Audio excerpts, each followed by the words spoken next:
I like it, and I know it's no good. And so accurate, no drops on this sword. Not yet. This sounds wonderful, Alex. Hello everybody, this is WarStory video vlog, and here is Thomas Wittmann. Hello Thomas. Hello, Alex. Hello. So nice of you to come and visit my house. Thank you. You are a good friend, and I'm always happy to have you here whenever you can come. It's great. Thank you. A wonderful man here, collectors. You all know that already, but we have a lot of fun together. Thank you, yes. We have something in common. Yeah, yes, exactly. And also we want to share with you some stories about items we are interested in. And that is also reason why we are here in Thomas Wittmann's collecting room. This is a special place I do like because of a lot of items here we can see like museum level.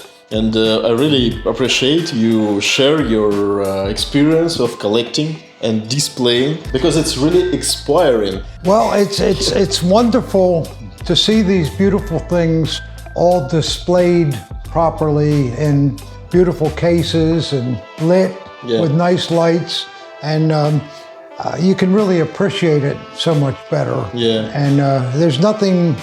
I just love being here, even though I'm here every day. Yeah. I still, every time I come in, I just love it. It's exhilarating. Yes, you know? I clearly understand your feelings. And actually, I'm also produce items for display cases and all stuff. And I inspired by this room also. Yeah. So that's really cool. And I have an idea, and I asked Thomas Wittmann, and he's agree with me that we can show some items from your collecting room, and you guys can like choose or can ask us what items you do like better here in this room, and we will go through all these comments together with Thomas and choose most interesting questions. If you see something you really like, then we'll get it out and we'll show it to you in Alex's videos. I will come here in January. Yeah, it's fine. Yeah. So we can do that. And actually, let's do real quick like room tour here. Okay. And you guys can text us about these items, and then we will show you something special also. Okay.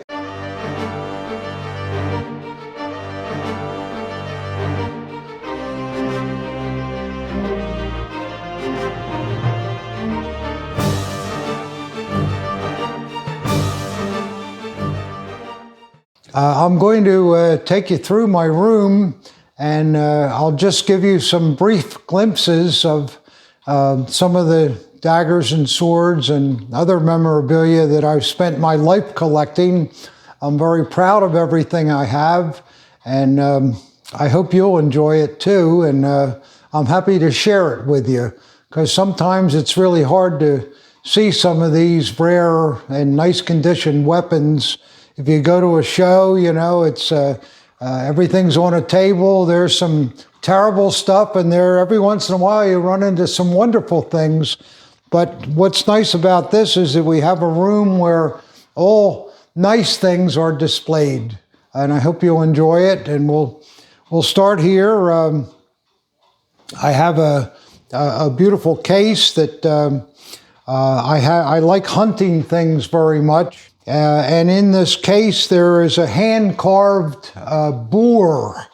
Very ugly to most people, but as a collector, I think they're very beautiful. They were very vicious animals, and if you were up against one in the woods, you better know what you're doing, or the animal will get the best of you, I'll guarantee you that. But this is my boar. He was hand-carved, and he was given to Hermann Goering. He was displayed in Hermann Goering's hunting resort, and the boar has the coat of arms of Hermann Goering, so he must have looked pretty good in Karen Hall, I would think. And then on the top of the case are a couple of beautiful cutlasses. This particular cutlass has the cipher of Ludwig on him, That goes back to the 1870s or 1880s. Whether it was worn by Ludwig himself, I don't know. But at the very least, it was worn by Ludwig's head forester. And then another cutlass next to it is a very rare falconry cutlass. The pommel has the head of a falcon. It's really a great thing made by Henkel's. And then when we go down a little further into the room, I have a case with various daggers and a couple of very nice officers' visor caps, a terrific broom handle Mauser, which I don't like to shoot guns. I don't even have any bullets, but I think they're very, very beautiful, and I love to look at the guns, and the workings of the mechanism are just second to none. So there's a lot of that kind of thing in here. Some nice SS daggers, armies, navies, etched bayonets, and a beautiful cigar case that was presented to the winner of a riding contest.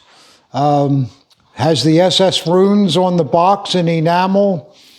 And then underneath are a lot of cigarette cases, which I enjoy collecting very much.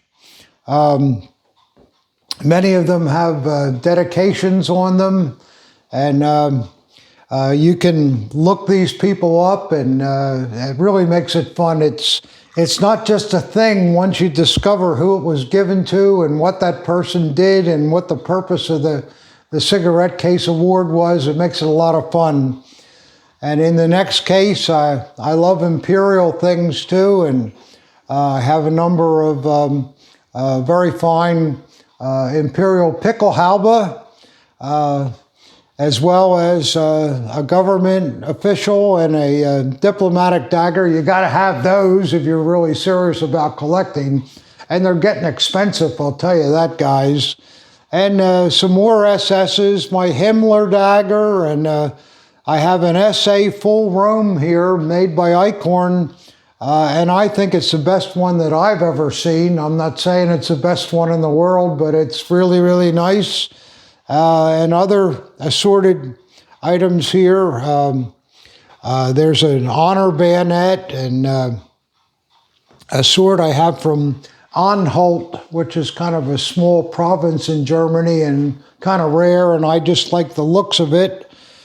And in my sword portion here, I've got quite a number of what I think are pretty rare swords, including an SS Degen and a couple of Luftwaffes that you never see. There's a Lutzow sword in there, and a rare Holler with a justice official type crossguard on it. Just neat things. And the next case, I guess it's getting boring, another government official. How many do you need? But I like it. Some hunting pieces. This hunting piece here was owned by Edward, the Duke of Coburg, who was also the Red Cross leader. And there's a couple of fantastic navals in there.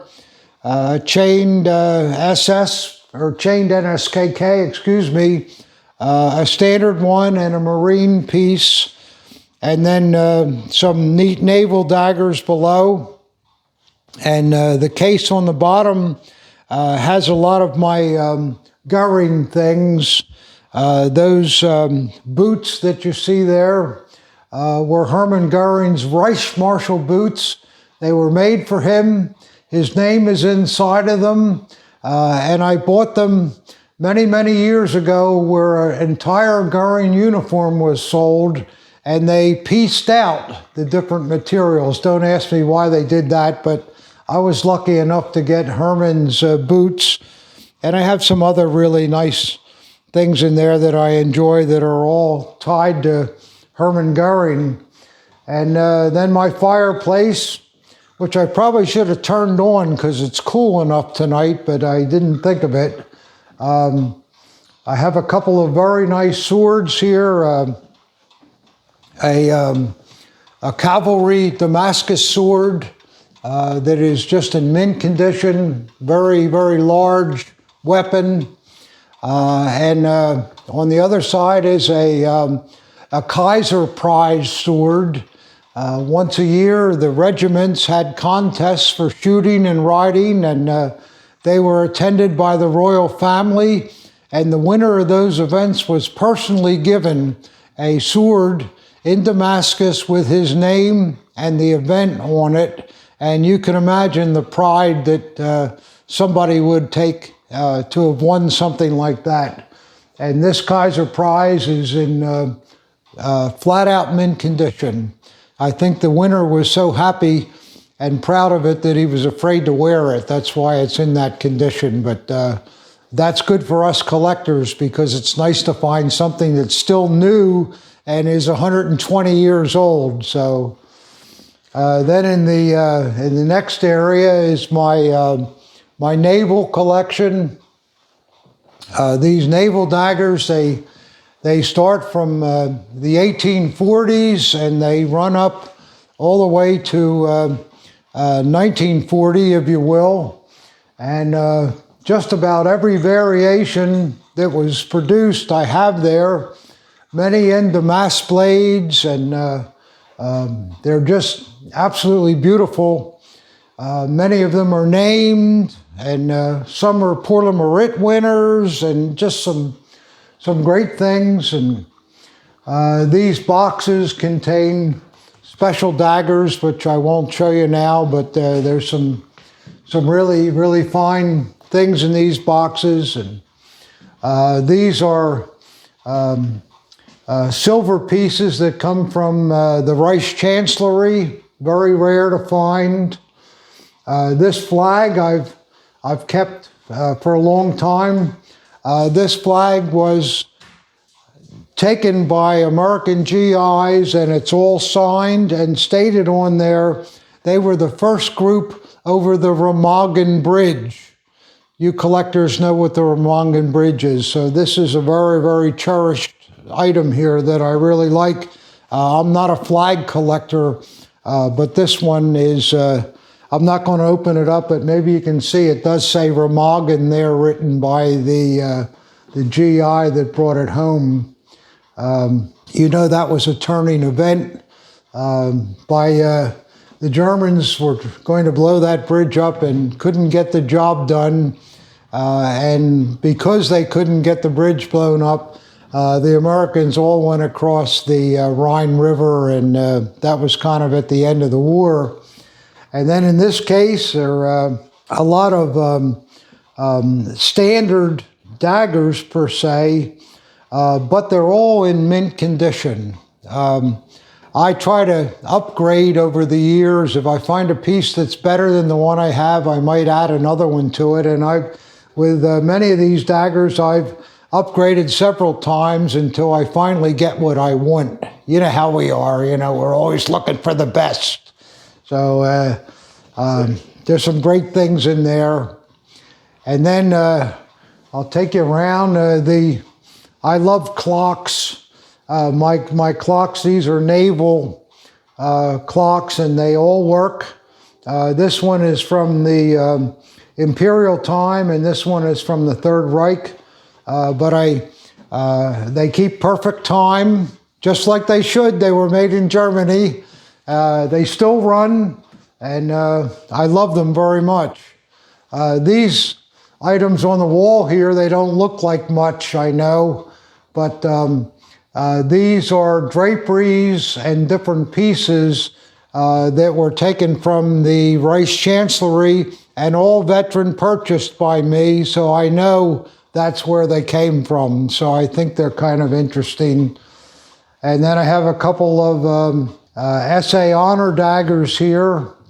This one on the left is a standard Damascus blade SA honor dagger. And this dagger was worn by Hitler's adjutant from the SA Wittmann. All documented, and some great cigarette cases, and a beautiful gal leather peak cap, and I have the uniform for this man downstairs. So that's just kind of a brief tour of what's in here. And if you want to see something specific, Alex has said on his next visit, he'll be happy to show you close-ups of a piece that may have interested you with this little tour. And what we're going to do unboxing. You know, that's what Alex and I both do. We kind of got onto that a year or so ago, and it was the most amazing thing. Alex started it at my house about a year and a half ago, and we started unboxing. I guess there were 30 or 40 beautiful SA daggers or something, and before you know it, he had 1 million views. Is that true, Alex? I do. But most viewed video on my English-speaking channel is our close view in your safe when we opened the safe. it. Oh, yes, yeah, yes. the safe. Yeah. And that unboxing was amazing too, but the safe was like wow. Well, there was, and it was right before the Christmas, so it was like 2 years ago. 2 years ago, yeah. It was a great time. Well, my safe is not as full as it was then because I met Alex. That's the problem. Yeah, and actually yesterday it was unboxing here, and I found a really rare item. It is Luftwaffe sword, and this Luftwaffe sword is really in good condition. And I didn't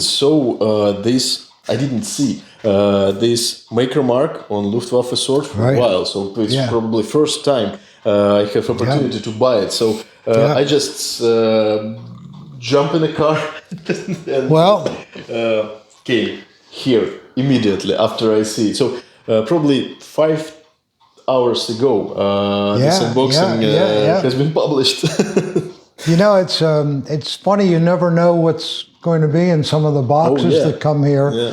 And I knew that somebody was going to send me a Luftwaffe sword, but you know, we get 3 or 4 Luftwaffe swords a month or more even sometimes. I thought, well, it's just going to be another sword. And then when I took it out of the box, the sword is new, except it's never been cleaned. So it has a beautiful tone to all the silvered fittings, which we can show people. And then what makes it even stranger, we look at the blade, and who is the maker mark? Emil Voos. Oh yeah, and I was like, wow. Wow, I mean, you know, I've been doing this a long time. I never saw a Luftwaffe sword by Emil Voos. And just like everybody knows, Emil Voos had such great quality with the items they made, and the sword has the same quality. Yeah. Which we can show you. We happen to have this sword here, and it's amazing. It still has the gilt on the brass sun wheels, which you never see that. It's always worn off and down to the brass. And the grip leather is perfect. And look at the way the mounts, the silvered mounts have toned. Just fantastic. And the leather on the scabbard is absolutely fantastic. Yes. And the same with nobody's dropped this sword. There's no bent ball on the bottom or anything. And if you want, I can show you the blade. Oh, sure. Would you like to see the blade? I have to light a cigar first. Yeah. Yeah. For you guys that follow my videos, you know that I drink and smoke. And for all yous that don't do it, the hell with you. I like it, and I know it's no good, and you shouldn't do it either. Don't go after me, but I like a little drink. That's a good one too. And I want to show you this blade. It is really, really terrific. Look at that. Absolutely stone mint. Yeah. Just like brand new. And then if you look closely, you'll see that Emil Voos trademark. That is really, really rare. You've never seen one, have you? No. No, I never have either. So, and even with, most of the time the crescent hanger's fallen off or the leather's rotted or anything, this one is absolutely perfect. Yeah. And then what came with the sword too is a teardrop hanger for Luftwaffe sword. And look how beautiful the leather is, and the snap clip. It's got the DRGM marking on the back of it, and the reverse of it is absolutely perfect. And this, I don't know why. I mean, you see lots of Luftwaffe swords, but very rarely do you see the teardrop hanger for them. So that's a wonderful piece too. Yeah, it's a small piece, but it's nothing, but try and find one. Yeah. And if you want to complete your sword, that's the way to do it. Yes, yes. And then Alex brought a couple of other things that he just got. And this is a remarkable imperial sword. And just looking at it, you can explain it further, Alex, but I've had a lot of imperial swords, and usually the anchor is going this way or going this way. But on this one, see how they put it on an angle like that? It gives it a really interesting look. And of course, it has the red and green eyes. That was the nautical symbol for navigating the waterways. And the grip is a beautiful ivory that it's remarkable, the condition. There's no cracks in it, no chips, just really terrific. And what else is worth mentioning? The pattern that's on the scabbard mounts. See these little round, they almost have the look of like an alligator or something like that. Very, very beautifully done. See, these are the standard marks that you see on all naval scabbards, these little swirls here. But very rarely do you see this kind of work. And that was all done by hand. And of course, the factories, I'm sure they charged for that too. So the person that purchased this sword had some means. And then on top of it, the blade is a very, very beautiful Damascus pattern. It's perfect, just great. If you can see that, and it was like we see on a lot of these swords. These fellas were cadets in the Navy, and when they graduated from cadet school and became officers, many times one naval cadet would give a sword to the other naval cadet. And that's what we have here.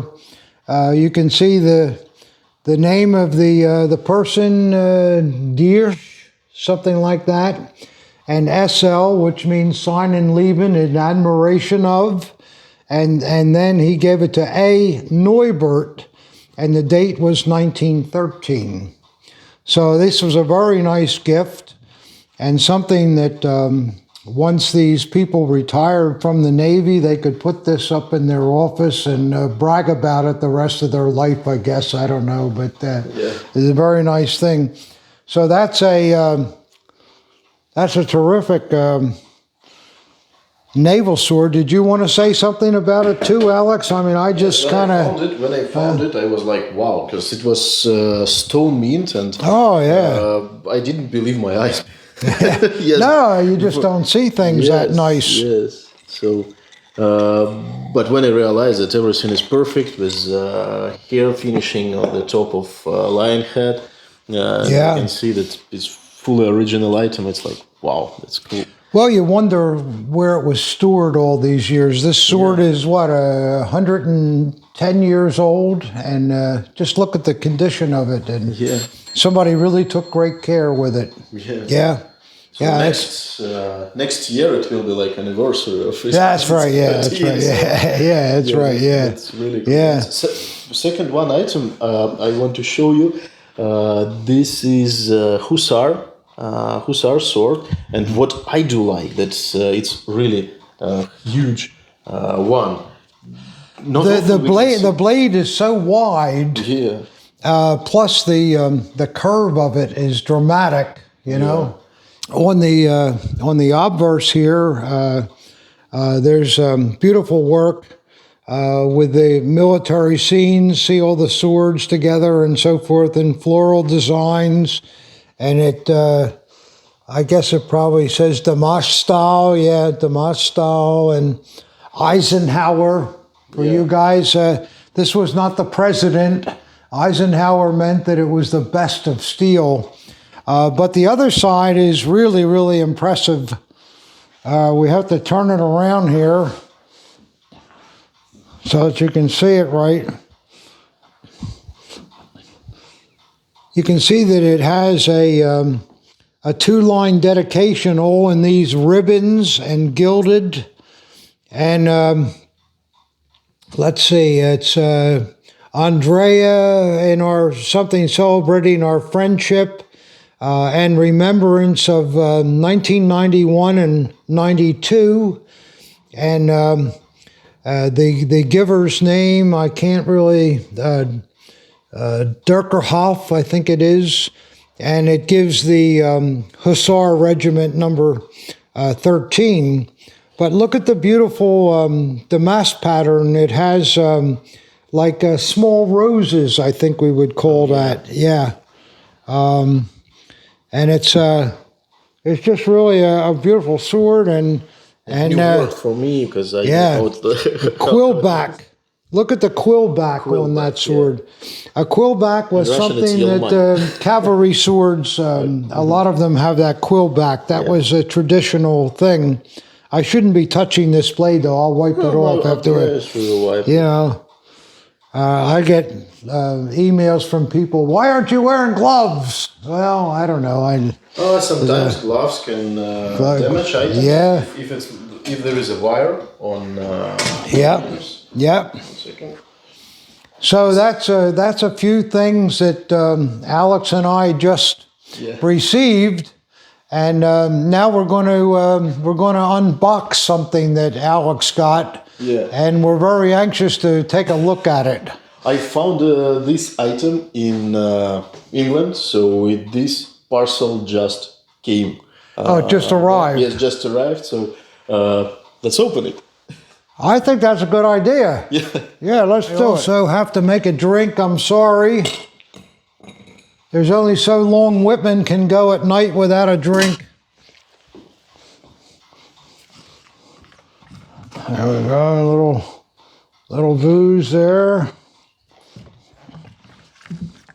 I hope that's enough. I don't want to be too sober. Yeah, a little splash of Diet Pepsi and we're all set. Okay, and but there we go.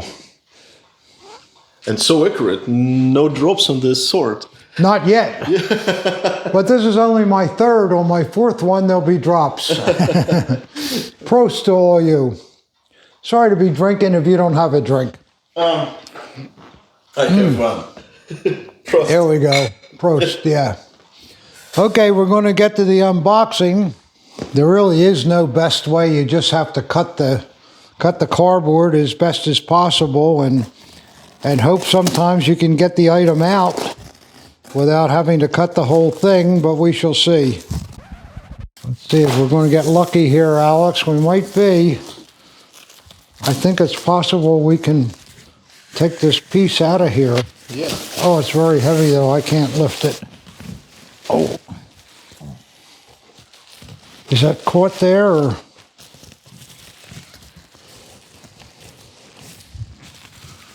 Let me see if I can get my foot on this box and there we go. 2 feet. Yeah.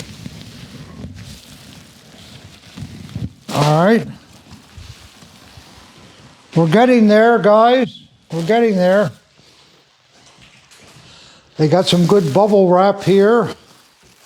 I like free bubble wrap, don't you? Yeah, it's pretty expensive in this country. Yeah, the bubble wrap is really very, very expensive anymore. It looks like we're down to cardboard again, Alex. With all these unboxing videos, I've become an expert with a razor knife. Haven't cut myself yet. I will, though, I'm sure, one of these days. Now, it looks like we have another cutting job here. Maybe this side is the best. And maybe we can lift the piece out of here. So that we're going to take this out so we can appreciate it. I'll get this bubble wrap out of the way here and move this. And let's see if we can see what we got here. We're getting close. Oh boy, I can see a little bit through the bubble wrap and it looks pretty cool. I don't want you to see what it is until I get all the bubble wrap off, because we want to get the wow factor. I think there's going to be a good wow factor here. Yep, I do. I like this, Alex. I'm going to hold her up now. You guys ready for this? Ta-da! Wow. So this, right consulate. Yeah, it's like a German embassy. Yeah. Sign. So completely original too. yeah, it's some repairs here. Yeah. We can see.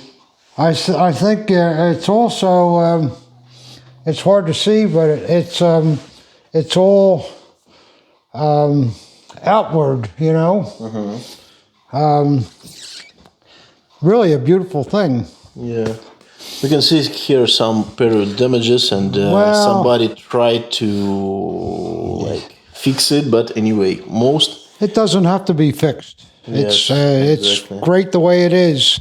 Yes. I saw it only on pictures when I buy it, so I saw all these damages, and nobody tried to hide it. They just like cover a little. No, it went through a war, and it was taken off of the building, and not gently, I'm sure. Yes, sure. After the war started, everybody hated them, so they just... Let's see what the back side looks like. Oh, it's got a rope on it, so it can be hung. Yeah. There's 4 brackets there. See that? Yeah, that's... So that's a good one. Have you ever had one like this? What's that? Have I ever had one like that? Yes. Of course not. That's one of a kind. I've never seen that before. I saw one. It was like 400 items. Item. It cost 4,000, so it was pretty expensive. This one I bought for less money. Yeah, good. Oh, that's good. But anyway, But see, something like this, if a guy has a collecting room, this would make a wonderful centerpiece too, you know? But this sign, this is a symbol, you know, like this board you can see on your screen, it's like a trophy of really heavy and powerful enemy. So the consulate would have been the place where many Germans probably went to flee Germany, or to go to other countries, or just to register for travel, that kind of thing. A consulate would be the same place where in America you would get a passport or something like that. I believe. Consulate is like embassy. This is technically part of the country. That's right. So United States Embassy in Kazakhstan, for example, it's a part of United States in Kazakhstan. It's their own little spot there, exactly. So this is a... Well, that's I think that's a wonderful thing. Thank you. I will sell it. I don't know what price I have to put on it. I want to see it closer, but I'd love to share these things. You're going to keep that? Probably. I will sell it, probably. But actually, this is very impressive, so I don't know. Well, keep it for a while and enjoy it. Yeah, because I don't know when I can find another one. I can tell you when you'll find another one. Never. How many things like that could have survived the war? I mean, that's kind of the first thing that the enemy would have shot up when they got there. You know, but that's a wonderful item. I've had a lot of unboxings, but I don't think I've had anything that impressive or that large or that heavy either. Boy, it's heavy. If you don't like it, you could probably sell it to have it melted down, and it's worth more than the weight of the metal. And by the way, we are never asked our subscribers to send us items, for consignment or probably offer items for us. That's true. Yes, we're always showing you things. Yes, that probably we got, we are selling, but never. We didn't tell that we are buying also. Yeah. So if you have our contact, and I will place below contact of Thomas Wittmann and my contact, so you can offer us items like this, items in this collection room. And what we do too, we will treat people fairly. Yeah. We can tell people what your item is worth, and then what we can pay for it. We have to pay something so we can live. So we have to have. We can't pay the full retail value, but at least we'll tell you what the retail value is, so that you know that you're getting a proper bargain. Yeah. But sometimes people can send items one of a kind, and it will be something real high price. Wow. Yeah. So one of a kind. Who knows what it's worth too? That's another problem. You never really. It's it should worth more than usual items. So we have point of more stuff. than the normal stuff. Oh yeah. It's not another SA dagger or another army dagger. Yeah. But we just passed through the collecting room and didn't mention that there is a collection of SA daggers also, with really nice grips and with really nice maker marks. You can see it on your screens. So if you're interested in to see this stuff, you can also say it. Yeah, but it's not for comments. Sale. Anything in my collecting room, that's it. Yeah. So once it hits the collecting room, that's where it's going to stay. Yeah. You can buy it after I'm out of here. Oh, don't say that. Which I hope is a long time from now, but we'll see. Yeah. Because I'm enjoying life too much. It's a wonderful life. Isn't it a wonderful life, Alex, doing this? It's a wonderful life. And this hobby makes this life more wonderful. Yeah, because it was my only hobby. So when I became representative in this hobby for other collectors who wants to buy something interesting, but who doesn't have enough knowledge to buy stuff, it became my life. So not just a hobby. So and it was the same for me. I had a good job and I was doing fine, but when I got into this hobby, I quit my job. Yeah, it was so good because it's so enjoyable. Yeah. And you can still make a living. You don't get rich, but you can still make a living, and it's so much fun. Yeah.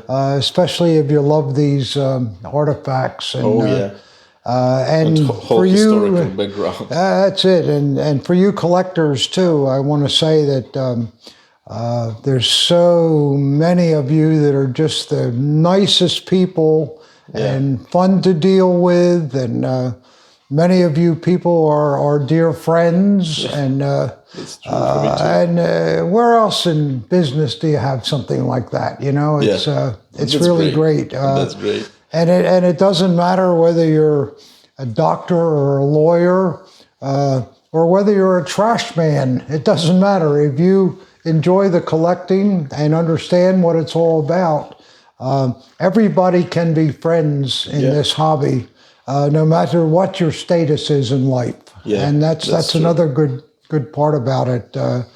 I always say when you go to a show and somebody walks up to you and his clothes are all ripped up and it kind of smells, he should have had a bath or whatever, you always treat that person with respect, because hundreds of times I've seen people like that and they reach into their pocket and pull out thousands of dollars. Okay. So it's everybody deserves to be treated properly.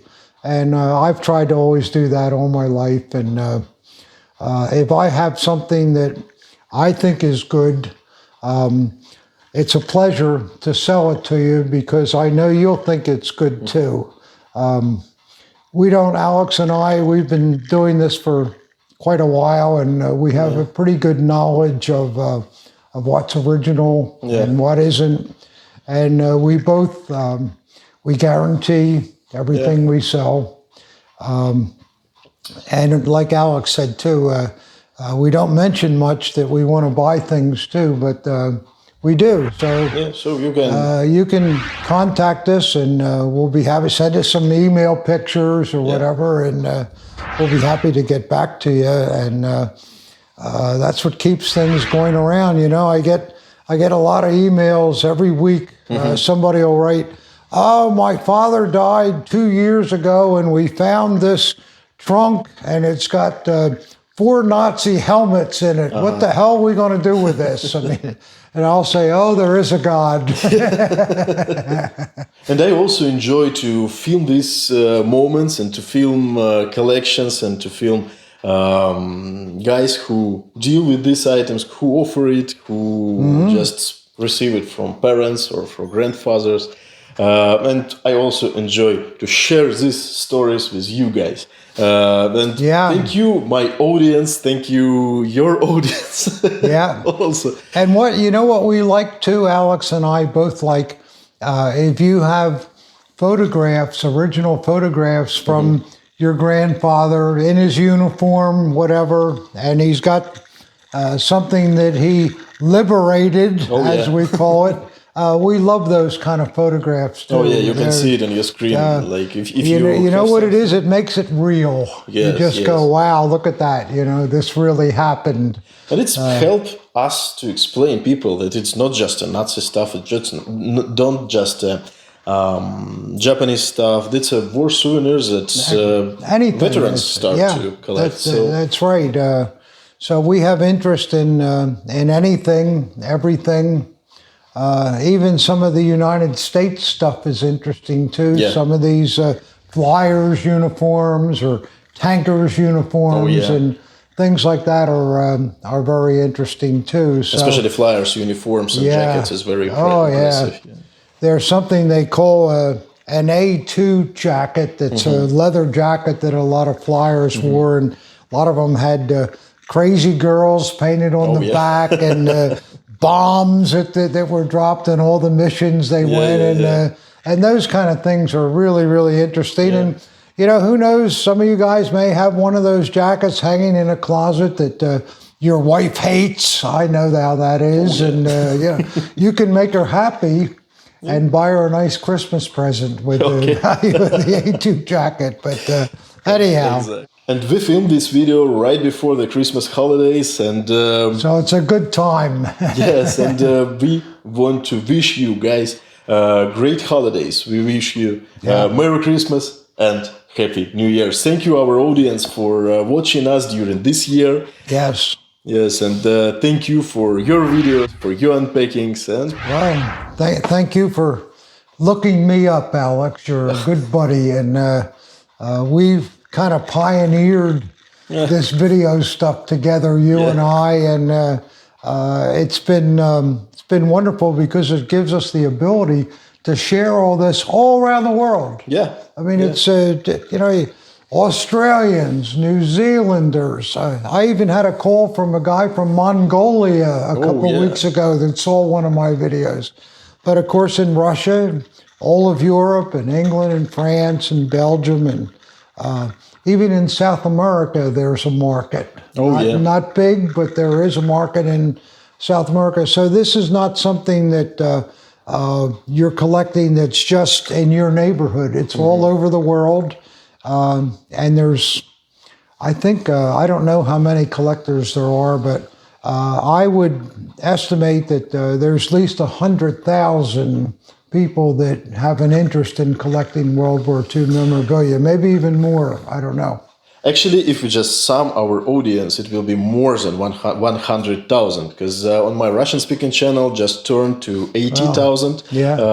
English-speaking channel, it's like 17 and a half, and if we just add it's hard it to all, say. It's hard to say, but it's probably bigger than everybody thinks it is. Yes, and that's great. And we really feel your support with your likes, with your shares, our videos, you know. And that's cool. That's great. It's cool, and remember too that today there's a lot of economy problems. The euro is not good against the dollar, and the pound isn't, and the same in Australia and Canada and all that. And I know that makes it difficult to buy against a strong American dollar, but it'll get better in a couple of months when the world situation gets resolved. And remember, you're not, when you buy something like this, it's always going to, if it's a good piece, if it's a nice piece, it's always going to appreciate in value. And I personally think that it's a lot better than putting in a savings account where you get 0.25% a year interest or something like that. So, you know, I'm not saying you spend all your money on this. You can't do that. You have to pay your mortgage and you have to take care of your people too. But it's something really nice that when the time does come, when you want to retire, and if you've got some really nice collectibles, it hurts to sell them, but you'll be very surprised at the appreciation of the values. I mean, I'm not an investment broker and I'm not coming on like one, but that's been my experience over the years, that you buy good things, even if you pay too much, it always seems to appreciate, especially because we're still in a growing hobby. So the amount of collectors we say there are today, who knows how many there are going to be in 10 years. Yeah. And of course that expands the desire to have these things, and of course the prices go up too. So it's not something you can go wrong with, but you have to deal with the right people. Exactly. That's very, very important, because there are reproductions, and you have to buy the books, learn your lessons, talk to people like Alex and I. If you're going to buy something expensive, how long does it take to send an email and say, Alex, what do you think of this piece? Yeah. You know, it's and sometimes we can save you a lot of money. Exactly. And there's nothing worse feeling than spending a lot of money on something and find out that it's not good. So you have to deal with people that are established in the hobby and that guarantee what they sell. So on that, I'll leave you alone. But yeah, and in the end of the video, I want to mention that we filmed this video right before the Christmas holidays, and we wish you guys great Christmas holidays, and Merry Christmas and Happy New Year. Yeah, same by me. Merry Christmas, Happy New Year. Thank you guys for watching this video until the end. Thank you for your like, subscribe button. Please subscribe to Thomas Wittmann channel. I will place link below this video. So have a good one and see you real soon.